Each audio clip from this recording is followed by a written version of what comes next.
నీ చూపులపైనే రెప్పలు వేసి కప్పేస్తావే, కనిపించని దేవుణ్ణే కన్నార్పక చూస్తావే, కన్నుల ఎదుటే నేనుంటే కాదంటున్నావే.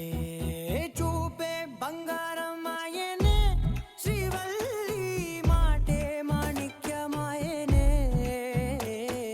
చూపే బంగారం ఆయనే, శ్రీవల్లి నవ్వే నవరత్నమాయనే.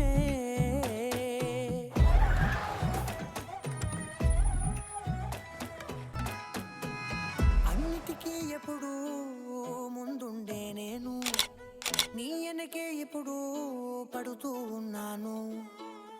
ఎవ్వరికి ఎప్పుడు తల వంచని నేను, నీ పట్టి చూసేటందుకు తలనే వంచా.